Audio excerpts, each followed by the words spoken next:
Kalau Nabi Adam ini untuk berjalan ke arah barat. Mungkin ada. Surga itu ada nih. Ya ada. Di mana tempatan surga? Surga itu Allahu alam. Pasti ada. Karena petunjuk yang kita dapatkan ada. Karena itu wujud suatu tempat atau bagaimana?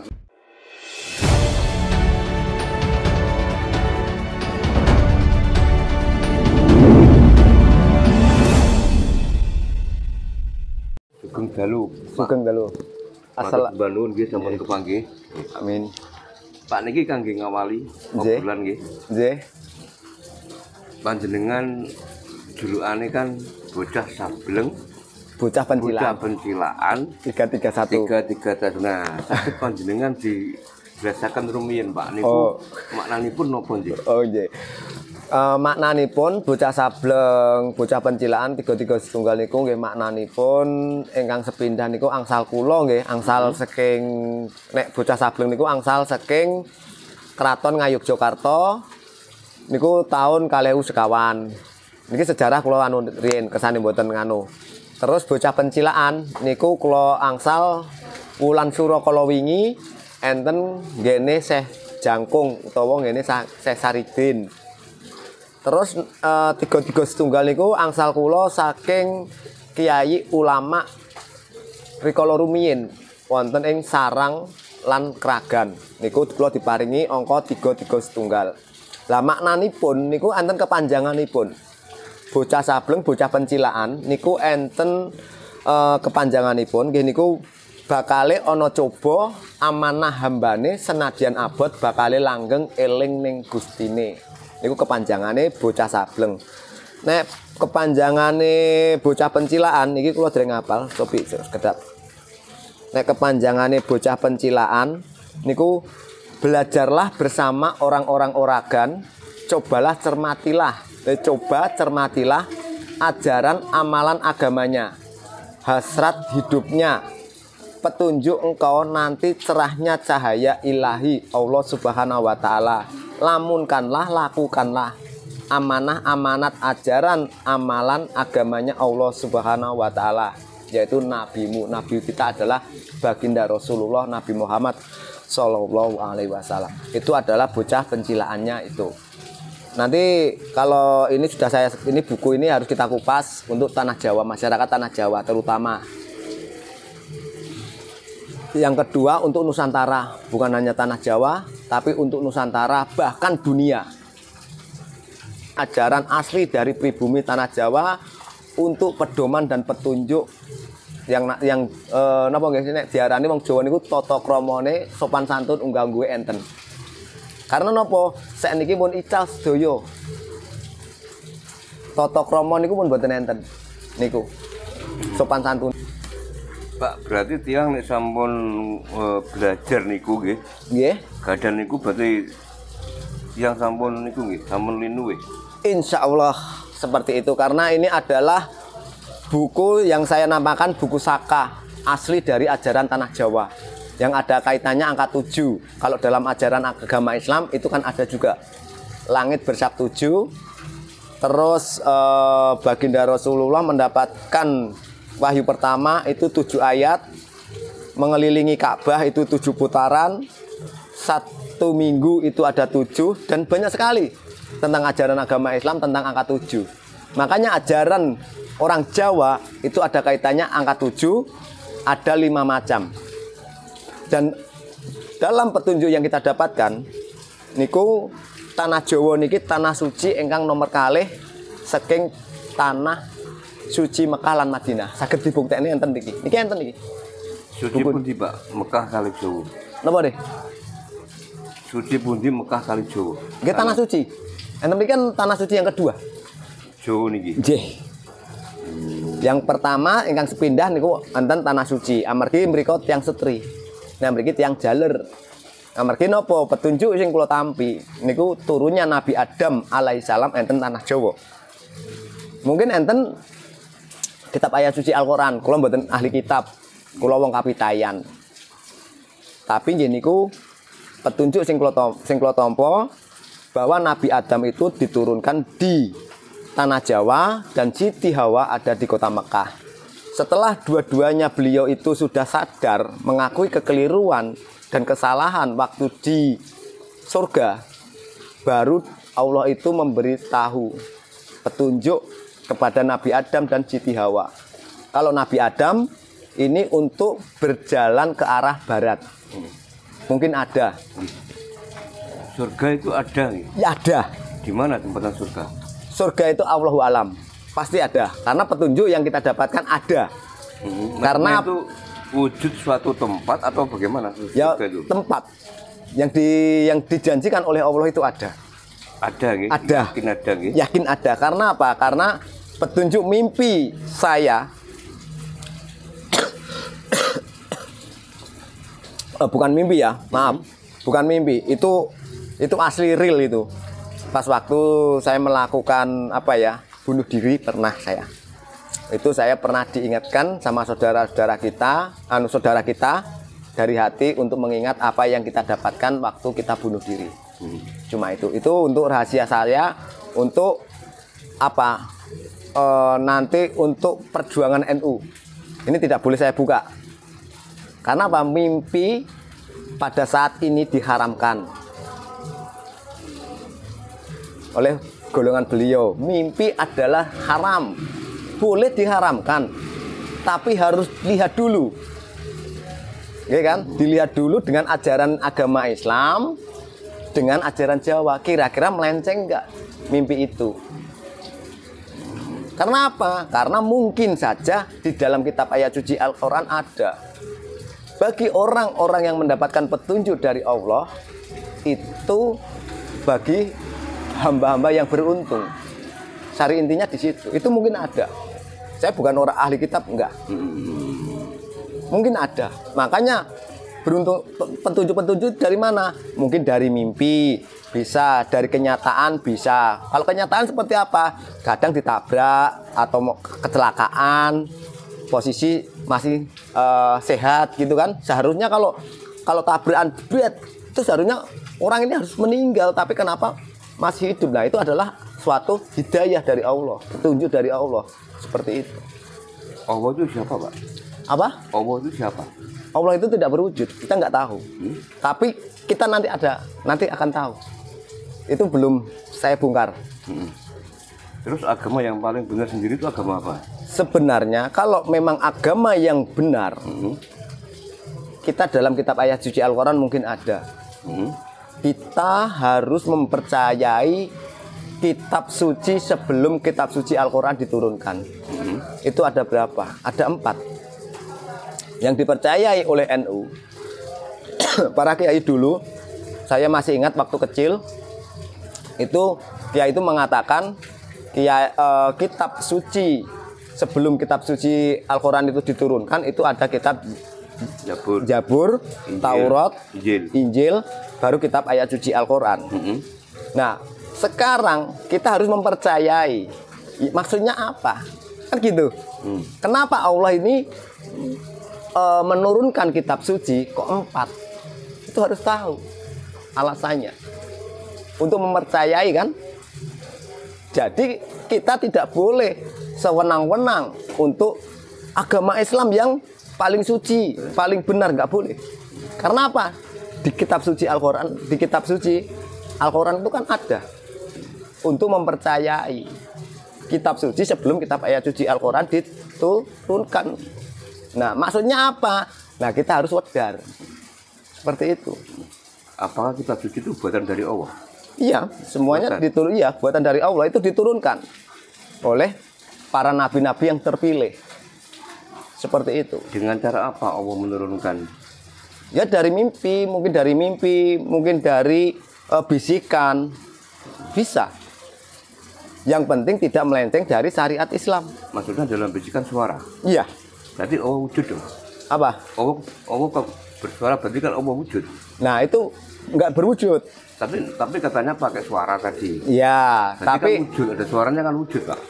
Ya, kalau wujud sekarang gini, ibaratkan kotoran inilah wujud atau enggak, kelihatan enggak? Kan enggak kelihatan juga kotoran ini. Tapi sekali kita gini kan, pasti akan kelihatan. Sama. Besok akan kita bongkar. masalah gini loh, Pak Sableng ya. Iya. Allah menurunkan kitab itu kan pakai mimpi, kadang pakai suara gitu. Iya. Sesuatu itu ada suara pasti kan wujud. Ya suara wujudnya wujud suara kan gitu. Nah kalau Kan ada suara kan ada orangnya juga. Nah sekarang gini, kita kembali ke sejarahnya Nabi Musa kalau nggak keliru itu. Sejarahnya Nabi Musa, beliau Nabi Musa ini kan alaihissalam ini kan ingin tahu wujudnya Allah itu seperti apa. Iya. Tapi kenyataannya setelah melihat, beliau kan kaget. Kan gitu kan? Tidak boleh diceritakan atau tidak boleh diperlihatkan seperti itu. Biarpun itu tahu. Itu rahasia ilahi. Kalau orang tidak percaya dengan segi adanya Allah ya seperti ini pertanyaannya. Banyak sekali. Allah itu bentuknya seperti apa sih? Ada atau enggak? Seperti itu. Sekarang kita kembali ke ajaran Jawa. Eling lan waspada. Itu maksudnya apa? Itu kalau dalam ajaran Jawa itu eling lan waspada itu punyanya Semar. Eling lan waspada, eling marang Gusti Kang Maha Kuwasa, eling marang Gusti Kang Akarya Jagat, Gusti eling marang Gusti Kang Maha Dumadi, sama kok sebenarnya. Ajaran Jawa itu sama, cuma perbedaannya ajaran orang Jawa itu tidak mempunyai kitab. Makanya Ki Semar itu kan mempunyai ilmu kang linuwih seperti itu. Besok akan ada ajaran agama yang sempurna. Bukan Islam. Islam yang menyempurnakan semua kitab itu Islam. Dari kitab Zabur, Taurat, Injil baru disempurnakan oleh kitab suci Al-Quran. Jadi tiga ini disempurnakan oleh kitab suci Al-Quran. Disempurnakan, bukan kesuci loh ya, tapi disempurnakan. Contoh, jenengan nek damel griya, kinten-kinten nek cagak setunggal saged napa mboten? Mboten saged. Cagak kalih mboten saged. Cagak tiga nggih mboten saged, mesti cagake sekawan. Kados niki. Cagake sekawan. Makanya disempurnakan. Ka'bah niku sudute pinten? 4. Makanya kitab ayat suci Al-Quran, agama Islam ini penyempurna dari kitab-kitab suci yang diturunkan oleh Allah sebelum kitab suci Al-Quran diturunkan. Itu. Tadi kan menyebut surga. Apa? Tadi kan menyebut surga. Nah, sekarang Nanti yang menjadi penghuni surga itu cuma umat Islam semua. enggak. Yang taat, yang beriman, taat dan takwa kepada Allah Sang Maha Pencipta. Contoh seperti orang Jawa, eling lan waspada. Zaman dulu enggak ada namanya sholat, itu enggak ada. Berarti kalau orang Jawa zaman dahulu, orang Kapitayan berarti masuk neraka semua. Sedangkan yang petunjuk yang kita dapatkan itu seperti itu tadi. Kitab 4 ini adalah suatu rumah yang bagus, yang sudah dibentuk, disempurnakan oleh baginda Rasulullah Nabi Muhammad SAW. Disempurnakan rumah itu menjadi bagus. Ya tadi seperti rumah, masa membuat rumah satu tiang kan nggak bisa. Yang memerintahkan untuk sholat itu siapa, Pak? Ya kan dalam perjalanan baginda Rasulullah kan ada, di kitab suci kan ada. Di kitab suci itu ada, di kitab suci Al-Quran. Saya bukan ahli kitab, tapi ada. Makanya antara kitab ayat suci Al-Quran dan hadis itu harus sejajar. Hati-hati untuk mempelajari hadis. Hadis itu adalah hanya riwayat. Hadis itu adalah riwayat yang diajarkan oleh baginda Rasulullah. Banyak sekali hadis-hadis itu, bermacam-macam hadis. Jadi berhati-hati kalau untuk belajar tentang hadis. Yang penting untuk pedoman pertama adalah kitab ayat suci Al-Quran yang jumlahnya 30 juz, 114 surah dan 6.666 ayat. Itu yang asli. Itu semua dari Allah semua? Iya, semua dari Allah. Ini karena apa? Karena kitab suci Al-Quran sekarang itu tinggal 6.236 ayat. Pak, bentar, ini kalau semua dari Allah gitu. Ini kan ada 6.666 ayat. Iya. Berarti Allah itu bersuara sampai sekian ini banyaknya. Iya, wahyu itu. Makanya baginda Rasulullah itu menerima wahyu kitab ayat suci Al-Quran itu kurang lebihnya 22 sampai 23 tahun mendapatkan wahyu satu kitab ayat suci Al-Quran. Jadi tidak langsung des kitab gini satu gini langsung des turun, enggak. Jadi bertahap. Selama 22 sampai 23 tahun. Itu juga diresapi, dilakukan, dikerjakan. Tidak hanya dibaca. Seperti itu. Kalau sekarang kan saudara-saudara kita kan cuma membaca kitab ayat suci Al-Quran. Cuma dibaca saja, tapi maknanya tidak tahu. Itu kelemahannya sebagai umat Islam. Ajaran Jawa dengan Islam itu sinkron enggak? Sinkron, sama. Contohnya? Contohnya dengan pitungan. Di sini ada, ya. Di buku ini ada yang ini sinkronnya ada di sini. Ada di pertama. Pitungan ini sinkronnya. Sinkronnya pitungan, pitutur, ini harus tahu semua. Ini sinkron semua. Makanya para kiai ulama sekarang takut dengan ajaran ini. Ini sinkron, benar-benar sinkron. Kalau nggak sinkron, saya beri taruhan. Nggak ada melencengnya ini. Contoh. Ini ya, ini contoh. Ini aja. Ini ada.